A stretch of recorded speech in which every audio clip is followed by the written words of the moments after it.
Do you ever have patients who they go to bring their arms overhead and they feel spots right over here, or they bend their neck to the side and they feel symptoms right over here, or if they bring their arm across their chest, they feel symptom over here, and you've worked infraspinatus to death, you've worked supraspinatus to death, you've worked upper trap to death, and they still have symptoms? Well, it's very likely a suprascapular nerve entrapment. The suprascapular nerve comes out of C5 and C6 nerve roots. I usually start looking for it right after it comes out of omohyoid. So omohyoid is right here on my fingers, and suprascapular nerve is right here. I'm flicking the nerve back and forth, and it's running down this way. I already drew it on James, and it goes down underneath the suprascapular notch, and it pops out right underneath the infraspinatus right here, and then it goes out medially towards this way. So this is a nerve that you can feel for, it's about an inch on James, an inch and a half underneath the spine of the scapula, but it goes around this way. And here's the thing about this nerve. In this area,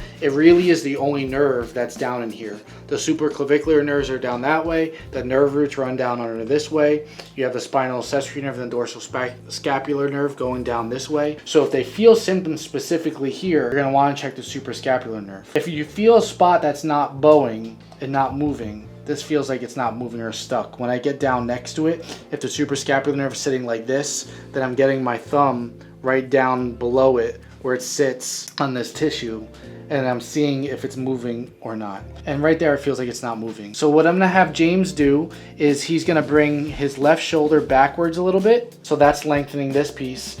And then he's gonna use his right hand to laterally flex himself to the right. I'm gonna take this thumb, my right thumb being soft, my left pisiform covering over the thumb. It would be like this, but so you can see, I'm just gonna cover it with 2 fingers. I'm gonna sink in nice and soft, and then I'm gonna create tension from my right elbow. Go ahead, James, bring the left shoulder backwards, bring the left shoulder down, and then laterally flex your head to the right. And I'm feeling a lot of slide and especially tension tearing the adhesion off, and I'm leaning into it. Good. And then if you do 1 or 2 passive in that spot, have them redo the test, whether it's lateral flexion or bring the arm across, whatever it is, and see if it gets any better. And then you'll also do a similar treatment with the infraspinatus tissue. So if it's going across right here, I would be standing like this, where the spot feels like it's stuck. So right now I'm on the superior portion of the suprascapular nerve. I'm sinking in with my right pisiform, my body weight, my left thumb is soft, and now I'm taking a tiny tension set into the nerve and then medially across his body. Go ahead, James. And I'm feeling a lot of tension.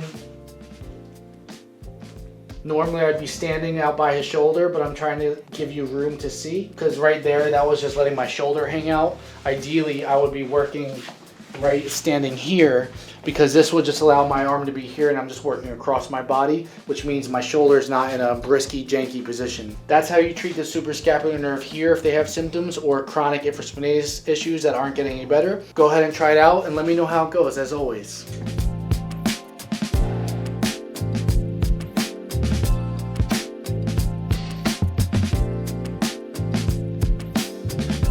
If you'd like to see more about how we fix chronic pain at Barefoot Rehab in New Jersey and with Adhesion Rrelease Methods across the world, hit the like, hit the subscribe, and stay tuned for more videos that we will be releasing each week.